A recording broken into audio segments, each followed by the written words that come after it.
Title of this episode is How to Be Happy. Well, this is interior life, and our focus is on relationship with Christ. So we know the answer, but we're going to get into the why that's the answer with some specific examples.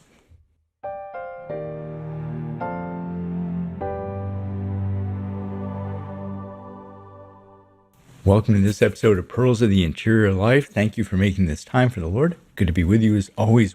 If you came to this video because the title, How to Be Happy, we're going to get right to that. First, when I'm recording this, it's coming up on the third Sunday of Lent. I hope everyone's having a wonderful Lent. This Sunday, the gospel reading is John chapter 4, where Jesus meets the Samaritan woman at the well, and he offers her living water.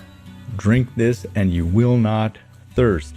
All right, so here's some perspectives on that. It might help us have our mind both on the gospel this weekend and with the example that we have, how this relates to happiness.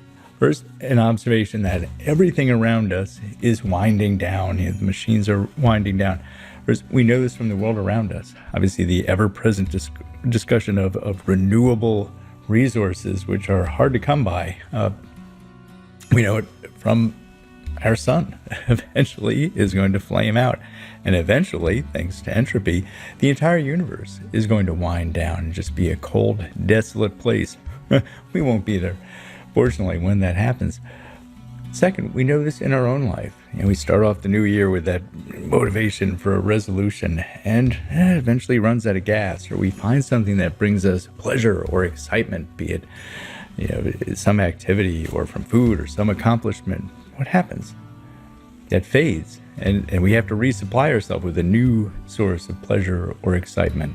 And just in the simple process of the day, we wind down. We need to eat. We need to sleep. It's that constant cycle.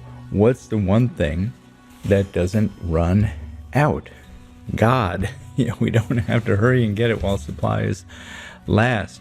Yes, in the spiritual life, there are ups and downs. This is the ebb and flow of consolation and desolation.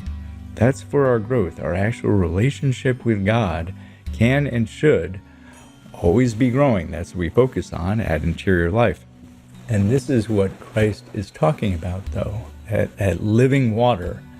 Living water is, in the terms of the gospel, living water is water that's always flowing, that's fresh, as opposed to dead or stagnant water like you just get out of a well that's motionless, or that you then get out and go and fill in jars or pools. So that living water is always replenishing. Let's look at a practical example, though. In this case, we're going to go with depression. And here we're going to make the distinction that Bishop Fulton Sheen would always make between authentic clinical depression that needs to be medically addressed through psychiatry, of which he was a big proponent, but that's a very small subset of the cases. The vast majority of the rest of this are really usually spiritual issues that are misdiagnosed as needing psychology or psychoanalysis. Now, I'm not making light of that entire other category of people that have depression-like symptoms. And just go on the internet, look up functional depression or high-functioning depression, and generally they'll give 5 to 6 characteristics. If you have one or more of these, you probably have functional depression. And man alive, it's just about everybody. Why? Why is that? It is a scourge. And again, I don't make light of it at all, but especially when we're supposedly now so evolved, so enlightened, so woke to life around us. Why do we have this plague of depression-like symptoms? And if you go then and look for answers to this, go to YouTube and type in, how to be happy, or why can't I be happy, or why do I feel down? Inevitably, the highest hit videos are going to be A-list celebrities or podcasters spouting out the wisdomisms of the world. Things like, well, you have to recognize and reframe that things don't happen to you, they happen for you. You have to focus on the journey rather than the destination. Focus on gratitude. Focus on giving. Visualize that things will eventually be better. And on and on and on. Now, let's be clear. There's some wisdom in almost all of those statements that get trotted out. And in fact, we'll probably do this in the email or post, show where all of those, one way or another, tie back to sacred scripture. There's nothing new under the sun here. But none of those aphorisms, none of those snippets, none of those gurus giving them have answers that will last. All of them, just like where we started with this, all of those will deplete over time. And we know it's, you try that new thing. Yes, if I just change my mindset and I focus on the journey, not the destination, yes, it'll work for a little while. It will deplete after time. Happens again and again. And then what do? You move on to the next. Okay, let me find that next thing that I can put in my toolbox, and that'll prop me up for a little bit longer. And we end up spending a life just trying to prop ourselves up to get to that next thing that'll only last for a little while. And then we're thirsty again. Why? Because there's only one source that will actually satisfy over time. It's a person. All of that human wisdom, all of that worldly wisdom is running down. None of that wisdom will stand the test of time because all of it is looking to us as the solution, and we're pretty limited. And we keep finding out more and more. The people trying to figure out the why of the universe and what caused it. You know what? They're running out of options, and they're grasping at straws these days.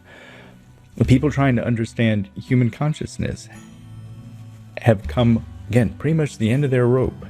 And they're grasping at straws these days, trying to invent all kind of fantastical things, because suddenly just mapping the brain doesn't answer all their questions. And so too, people trying to come up with worldly wisdom to a spiritual problem are grasping at straws, because they're trying to find an answer that's within us. Ultimately, it always comes down to some kind of a pull yourself up by your bootstraps solution. Well, you have to be more thankful. You have to focus on helping people. You have to focus on the journey rather than the outcome. You. There's not enough of you to pull that off. Look around. Never before has there been more access to this wisdom of the world through the internet, and happiness is cratering. This is what brings us to Christ. This is what brings us to this point of living waters. It is only through relationship with God, who is infinite, that we can find a lasting solution to the never-ending source of trials in this life. And they are never-ending. Life ends in death, one way or another. The great trial is always coming our way. And it's this veil of tears. It's this series of them that come all along the way. When Christ is the center, though, suddenly all of that is transformed. Yeah, if finances are going great, the stock market is booming, okay, great. But it only really finds its purpose and meaning in those living waters that are still flowing. When everything goes in the tank and our finances are obliterated, big deal, it's inconsequential compared to the waters that are still flowing. When our relationships are wonderful and flourishing, well, excellent. And they find their fullness of meaning in those waters that are flowing. That's when we share in deep, meaningful things with our friends. If we have a friend that turns on us, well, that hurts, as it should. But it's healed in the waters that are still flowing. When our health is great, wonderful, again, it finds its fullness of usefulness and purpose in the waters that are flowing. When suddenly we can't do what we want to do, or maybe what we used to be able to do, guess what? We find new meaning. We find new creativity. We find new vitality through the waters that are still flowing. Okay, great. How do we go to those waters? We give ourselves to Christ. What does that mean? Well, that's why interior life exists. We each have to find that in our own way, but it starts with recognizing that the answer is a person. It's Christ. We find him especially in the sacraments. We find him in mental prayer, daily meditation. Then we find him in front of that. When we build up our interior, then we find him in going out in the world and serving our neighbor. We have to discover this for ourselves. St. Paul says, I've discovered the secret to living in both need and abundance. What is that secret? Having a relationship with Christ.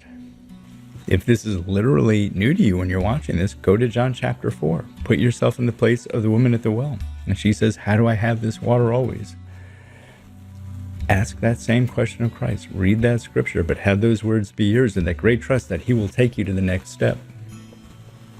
If you're well along the way, then just take this as an encouragement to keep going. We keep going back to Christ because the world wants to keep distracting us and taking us away from Christ and thinking that whatever I'm facing now is bigger than him. I need some other solution outside of Christ.